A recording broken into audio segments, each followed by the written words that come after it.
Technical difficulty. Who is Bolaji? Starting now. Who is Bolaji? Who is Bolaji? Good question. Shit. My name's Bolaji. It's my God-given name. A lot of people ask me, did you make it up for like, you know, the whole artist thing? Your artist name or something. Right. Yeah. Maybe the accent. I threw that on there. It looked cool. But You talking about the O? Is it the O? Yeah. That shit do look cool. I see that shit. You know what I'm saying? But unique. no, it's Nigerian name. It means wealth is with you. Okay. Yeah, actually people told me, like I said, not to use it, but I stay true to myself. And I feel like that just has a lot to do, or you could hear in my music. Like I kept it real with myself, used my name. My biggest song, Lavish, just hit 300K, my name. Congrats on that. Yeah, thank you. EP, my name. You know, it's just kind of like one of those full circle moments where it's like, you know, you just stay true to yourself. And I think that's just... And you said that people didn't want you to use Bolaji as your artist name. Did you have any other artist names in mind? Were you going to go by something else? I did. I don't know if I remember any. Here's a whole list. Yeah, really? Yeah. Did you like actually write out a list? Yeah, I was like asking my friends. It was like, whoa, younger, you know, like younger me or younger. That just shows like the level of thought you put into it, I guess. That's cool. That's really cool, actually. And you say you named yourself after, like, your first tape you dropped was named after self-named Bolaji. Self-titled. Yeah, self-titled, yeah. And so then you told me you're working on another project right now, another EP. This is going to be your second one, mixtape, I mean. Yeah. So your second mixtape, you're calling it, what again? Mo. And why Mo? Why'd you go with Mo? Why Mo? Shit. I low-key wanted people to put it together in their heads, but it's gonna be too hard. Okay. My full name is Mo Bolaji. Whoa. No, that's next level. Okay. And nobody, it's like only my close friends know that. And actually my close friends call me Mo. Really? So it's like, for them, it's like, I see what he did there. But to people on the outside, so yeah, my full name is Mo Bolaji. And it's just like, I mean, it just made sense. My first one was Bolaji. Yeah.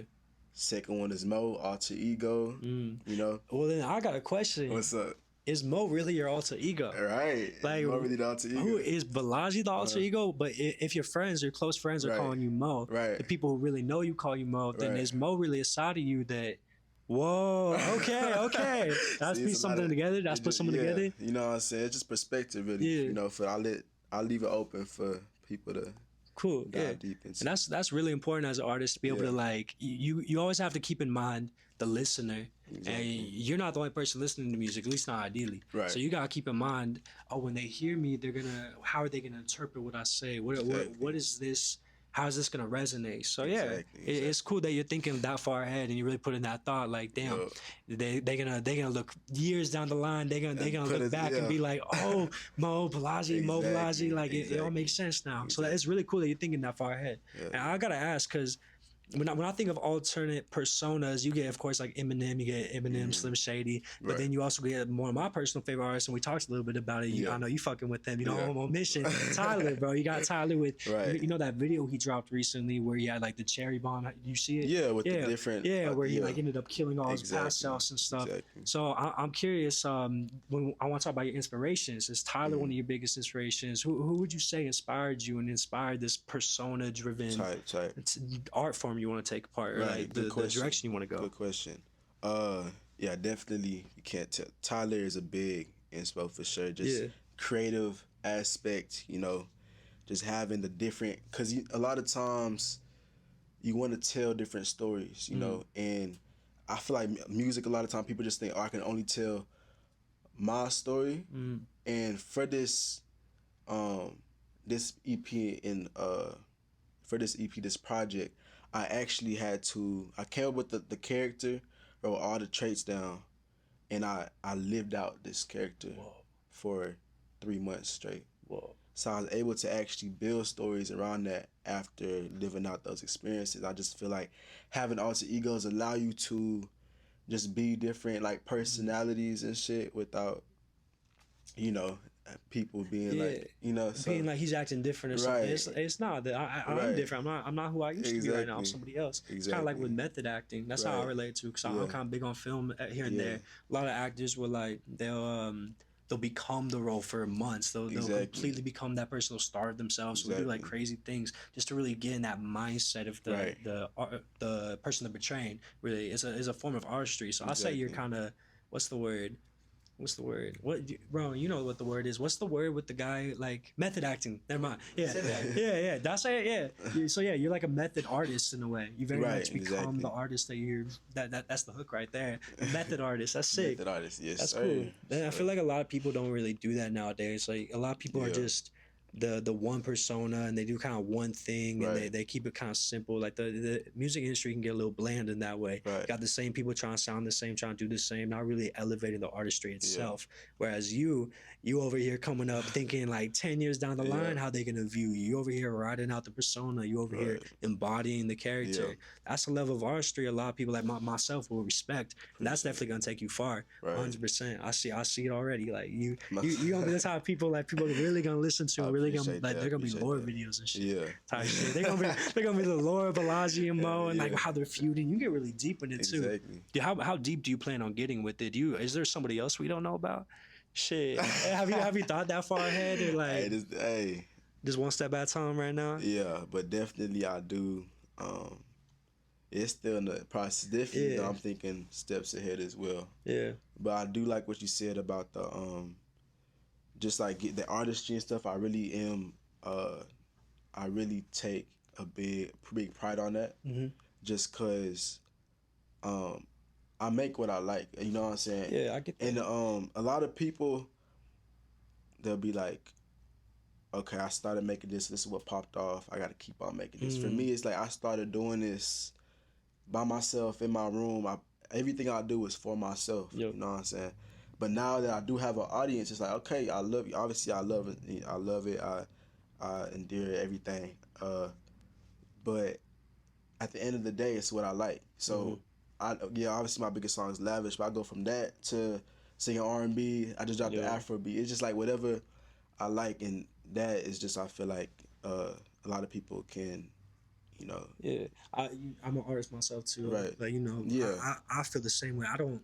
If I have one song that resonates with people, I don't just follow that song. I don't just keep trying to remake it. I'm like, cool, y'all like that one? Well, get ready for the next one, because the next one gonna be a whole different vibe or some shit. Keep them guessing. Yeah, keep them guessing. And so I get that. And I like how you said, what was it? There was actually one of the questions I wrote down that I found a way a little segue into it. But it was like, you said, what was it?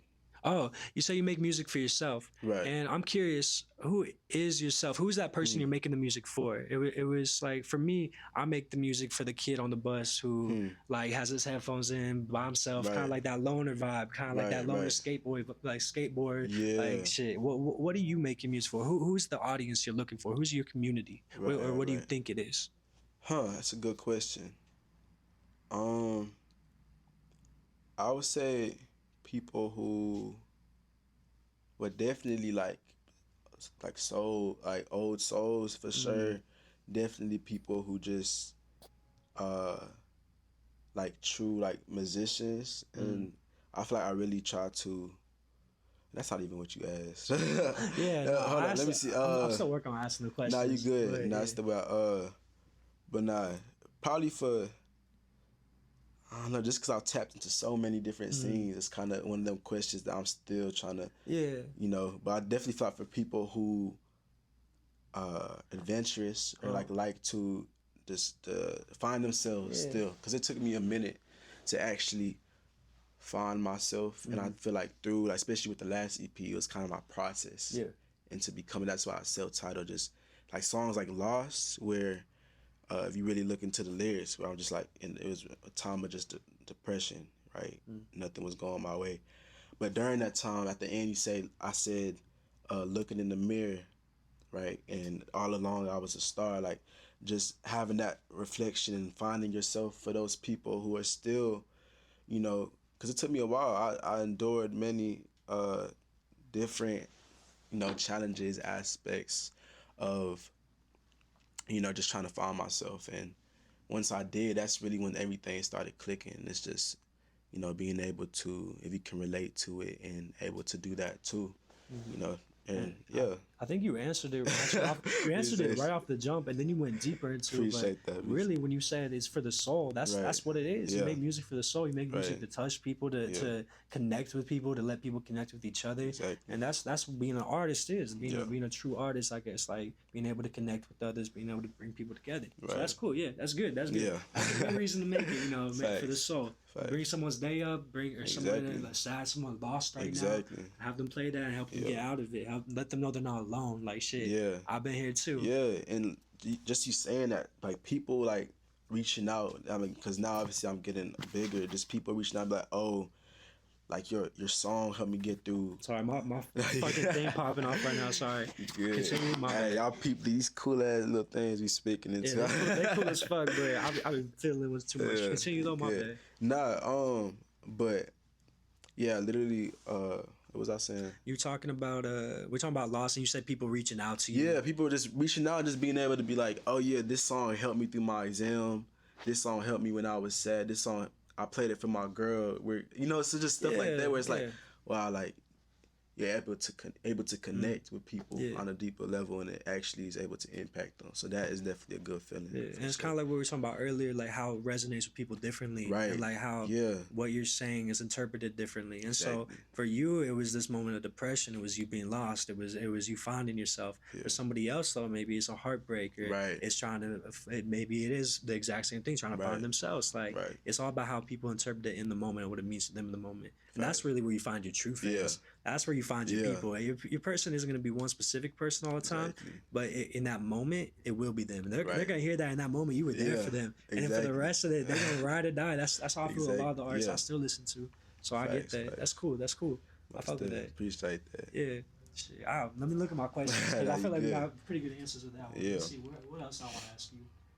Oh yeah, what led you to even creating art? Like, when did you figure this out? When did you figure out I'm gonna be an artist? Tight. That's a good question. Well, it started off. I started playing the piano at 4. You can play the piano? Yeah, I play about 3-4 instruments. Bro, what instruments you play, real quick? Piano, guitar, ukulele, kind of guitar. Okay. I mean technically, yeah. So we're gonna say 4 instruments, but what's the other one? And then, I'm not even gonna count it actually, but I know the harmonica. Bro, this Bob Dylan shit over here. And I played drums when I was younger, but my people took away the set. Yeah, exactly. You know how that goes. Yeah, I got you. Definitely my main instruments, I'm gonna just be real, piano, guitar. I got you. That's cool. Hey, those are 2 versatile instruments. That's like the 2 necessities. Most songs you hear right now, they got piano in there, they got guitar. You can play a MIDI kit, huh? Yeah. I got a MIDI keyboard next time. Next time when we link up for music, I'm gonna bring that shit. Yeah, and I'm gonna let you play on it, make some beats from scratch and shit. Yeah, that's how it started off. Like from scratch, just playing around with it. Cause I really never thought about myself being an artist until later along the line. But I knew, I'm like, damn, I played the piano. Later on, figured out I really had like the talent to sing. My sister was singing with me at church. I started singing at Lakewood Church in Houston. So I was singing there, growing up in church. And then I guess that jump to actually the artistry. And people always told me, okay, I sing. Everybody's like, oh, he gonna be like just R&B. He gonna be on some Usher, Jacquees. I'm like, I'm like, yeah, that's cool, but I feel like I could do more. Yeah, y'all can't define me. You can't. I'm not in no box. And even the rapping stuff, I never took rapping.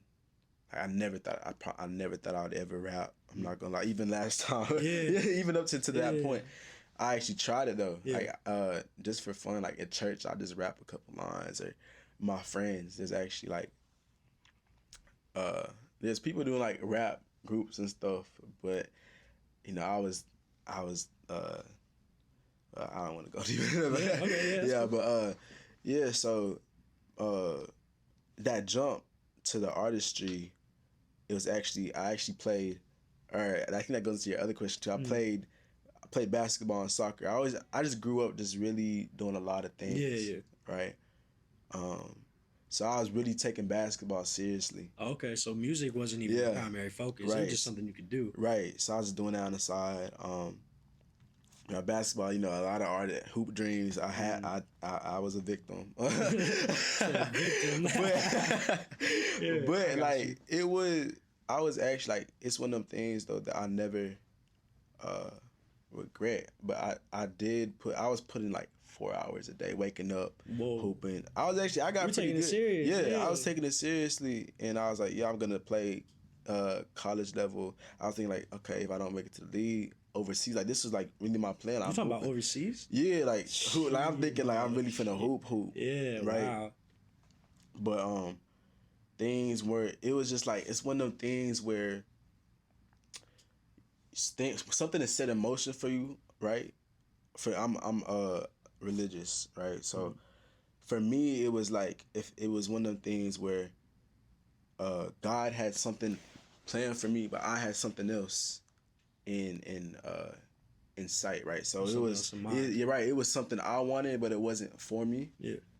and I kept trying to tell myself it was for me and trying to force it. And it was one of them things like this flows, this everything is clicked, but that it's like it was just things that were happening that were out of my control. That was when I knew like, okay, this is not Not for for me, you. Yeah, I get that. right?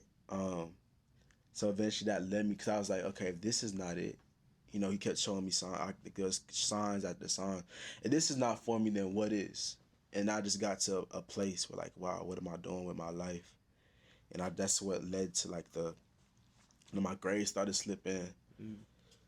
Basketball, like I was still on the team, so I'm still playing, but people could tell like I'm not putting, because everything I do, I put in passion, I put in emotion. Yeah, you just weren't there. Right? I wasn't there in it, so it was just that time trying to figure out, okay, what am I meant to do? So I remember one time, that happened, and it was like when people come into school and they have like a little orientation, and he was talking about how we have one life to live. Don't worry about like people think, do what you want to. Don't worry about what other people want Right. you to do. Yeah. Don't That was the put you in sum. that box. Yeah, Yeah. that was the sum of it, Yeah. and it just led me to think like, okay, what's been with me throughout this whole? It was just like this whole like, when you like, oh wow moment, like a light bulb. I'm like, what's been with me throughout? Because like I said, I grew up playing piano music. Even while I was playing basketball, my mom still had us like going to vocal lessons and stuff, all this stuff. But I was just like, this is like a side hobby. I would go into like, I would die to just go back and have those training sessions. I would just not take it seriously and be like, but it's still there. It's always been around me. It's always been there. So I was like, well, so I'm like, okay, you know what? I'm gonna start doing covers. Even if it's just myself, I'm gonna just start doing covers. So I started doing covers with my sister and with myself. Started doing covers, and the first one was like Location by Khalid or something, and that start that go around the school. People like sharing it and stuff. I wouldn't say it was the best cover. But it was getting some motion. Right, and people fucking with it. Yeah, and people like was airdropping and stuff at school and Really? stuff. Yeah, it was mixed. It was mixed emotions though. Like it was one of the things where people were obviously you're gonna He's get supposed to be playing basketball. Yeah, like, yeah, music, right. Like, they clowning on you. I get that. Yeah. And it's that could be a whole nother. It's just like, because the reason I even went to that school, it was like a fresh start. It was like an academy, so nobody knew me there. Okay. And it was like, okay, nobody has to know I did music because I did choir in middle school. So this is like a whole nother kind of like, oh, this is a new life. But anyway, let me go back to what I was saying. Started. Yeah. So once that happened, I was doing the covers for a while. And then after that, obviously, the covers, and then after that, this is when COVID happened. So it was right before COVID. So COVID happened, and so my mom was like, "Yo," she came and sat me and my sister down. I feel like y'all should do something to help bring people together, impact people. So we like, okay. Usually when my mom says something, she's always right. So I was like, obviously she said this for a reason.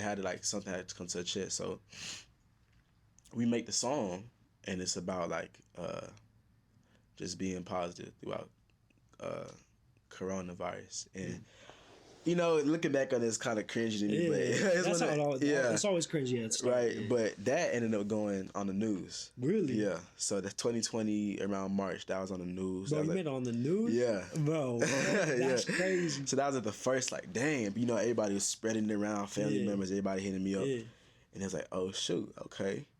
But then in my head, I'm like, nah, I gotta make something better than this. So that's when it started. That's when it started. Right, I like, there. nah, people can't hear it. Like, it gotta be. So that's when they got you. That's when they got you. It's so I'm like, okay, I gotta show them, like, you know. So I hop in the studio, and I start. It was another song before home. I started working on it. I remember the first song I did. I was in the studio, and I showed it to my dad after I spent all my money on the studio time, and I got in the car. He was like, "This shit ass." First time, he said this, I was like, what? Damn. But that broke my soul. But it's them things that you gotta start somewhere. Right. No, and it was them things that push me, because I go off of like shit that sparks me. That shit. Cause it was I didn't have my what was it, my falsetto at the time. So I tried to do like some Bruno Mars, some shit like that. I'm like, that's not me. I was trying to be something. So, you know, just having those people in your circle able to tell you, you know, obviously that hurt. But I cried, I did. Got home though, and 2 months straight I did vocal lessons by myself on YouTube. Worked on my falsetto after that. Now my falsetto is one of the main things I use. So it's just one of those things. And then that just goes into long story short, that was pretty long. But that's how it started. And Homeboy came. I fuck with Homeboy. Homeboy was cool. That's the OG. When I was supposed to come to the studio to work with you the first time, I was listening to your tracks because I had never heard of you. I was like, okay, let me listen to what he's got. I listened to it. I think Homeboy was the one I added to my playlist. I think I even texted you. I told you something about when I got here. I was like, yo, that one song you got, I do remember that. I do remember that. So you said on some Frank Ocean shit. Yeah. I was like, okay. I was like, damn, that shit kind of fuck. Yeah. But shit, you killed it, by the way, the response. Don't feel like that was a good-ass response. Yeah, you did good with the answers, bro. But we got to wrap it up real quick. Do you got anything you want to say about your new songs? Or what's the song we just worked on real quick? Word. I still don't have a name for it, but it's just one of those stories. Also in that Mo. Yeah. The Mo kind of the thing I enacted. It's just a story about one of the nights I had. A girl, you know, a link happened. And you know how it goes. But it happened. But it was one of them times. Like, I don't know what got into me. It was some crazy. You know, you just gotta read the lyrics. How let y'all see for y'all. Yeah, y'all figure it out. Y'all can put the pieces together. But that actually goes like Slow Play 2 was coming up. If y'all don't, I'm in the music duo Palace Floor. Me and C Blues. Okay. He's that's another aspect to the music. But I miss you. He is a very talented producer. Makes the beats mixes the vocals. And we make all the lyrics. Yeah, I've never seen him without sunglasses. Like, he always got the shades on the studio working and stuff. Like, very talented. Y'all are talented dude. I definitely see y'all going far in this for sure. So it's been a pleasure though. We do gotta wrap it up. Bolaji, I'm just Jar, and that wraps it up. All right, peace.